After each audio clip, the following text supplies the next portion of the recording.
প্রথমে সবাই নুরাল পাগলার মাজার ভাঙার বিরোধিতা করেছিল, কিন্তু নুরাল পাগলার মাজারে যেসব অপকর্ম চলত সেসব জানার পর এখন আর কেউ এর বিরোধিতা করছে না।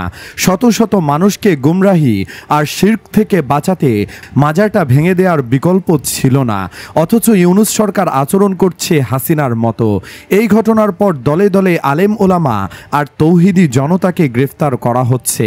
ময়না হত্যাকাণ্ডের ঘটনা মনে আছে নিশ্চয়ই। পরকীয়া করল ময়নার মা, অথচ এই ঘটনায় গ্রেফতার করা হলো মসজিদের ইমাম আর মুয়াজ্জিনকে। কোনো প্রমাণ না থাকার পরেও এখনও আটক করে রাখা হয়েছে তাদেরকে। এর চেয়ে দুঃখজনক বিষয় আর কি বা হতে পারে। এদিকে রাজবাড়ির গোয়ালন্দে আলোচিত নুরুল হক ওরফে নুরাল পাগলার দরবারে হামলার ঘটনায় আজ মঙ্গলবার সকাল পর্যন্ত 18 জনকে গ্রেফতার করা হয়েছে।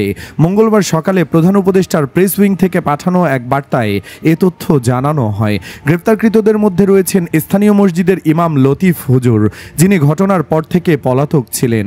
আজ ভোরে তাকে মানিকগঞ্জের চর এলাকা থেকে গ্রেফতার করা হয়। গত 23 আগস্ট বার্ধক্যজনিত কারণে মারা যায় নুরাল পাগলা।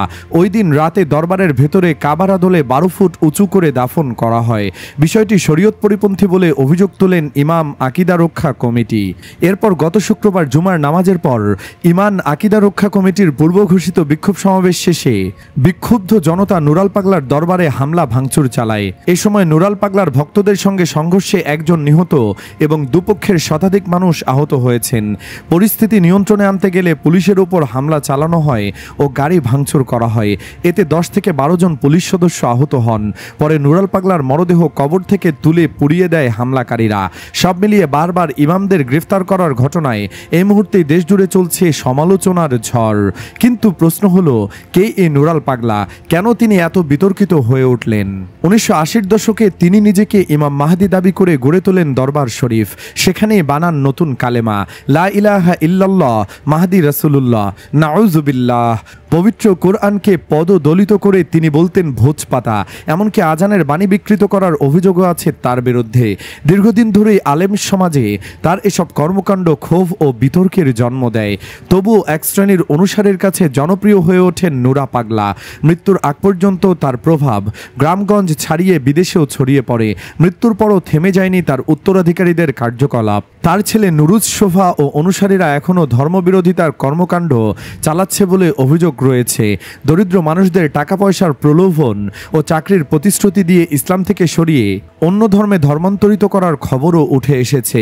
গত 23 আগস্ট বার্ধক্যজনিত কারণে মারা যান নুরা পাগলা। তার ভক্তরা বিশেষ কায়দায় কবর নির্মাণ করে সেটিকে ইমাম মাহদির কবর বলে প্রচার করে। বিষয়টি জানাজানি হতেই এলাকা জুড়ে উত্তেজনা ছড়িয়ে পড়ে। প্রশাসনকে জানানো হলেও ব্যবস্থা না নেওয়ায় ক্ষুব্ধ হয়ে ওঠে জনতা। শেষ পর্যন্ত শুক্রবার জুমার নামাজের পরই ঘটে যায় সেই চাঞ্চল্যকর ঘটনা। এ নিয়ে আলেমদের প্রতিক্রিয়াও মিশ্র। হেফাজতে ইসলামের নেতা শায়েখ হারুন বলেন, নুরা পাগলার কর্মকাণ্ড ছিল শিরক ও বিদআতের চরম রূপ। জনতার প্রতিবাদ ন্যায্য হলেও মরদেহ পোড়ানো ইসলামী শরীয়ত সম্মত নয়। সামাজিক যোগাযোগ মাধ্যমে এ নিয়ে চলছে উত্তপ্ত বিতর্ক। কেউ বলছেন প্রশাসনের উদাসীনতায় এমন ঘটনার জন্ম দিয়েছে, আবার কেউ মনে করছেন উত্তেজনার সীমা লঙ্ঘন করেছেন সাধারণ মানুষ। তবে অনেকেই বলছেন নুরা পাগলার অপকর্মেরই কর্মফল যেন প্রতিফলিত হয়েছে তার মরদেহ পোড়ানোর ঘটনায়।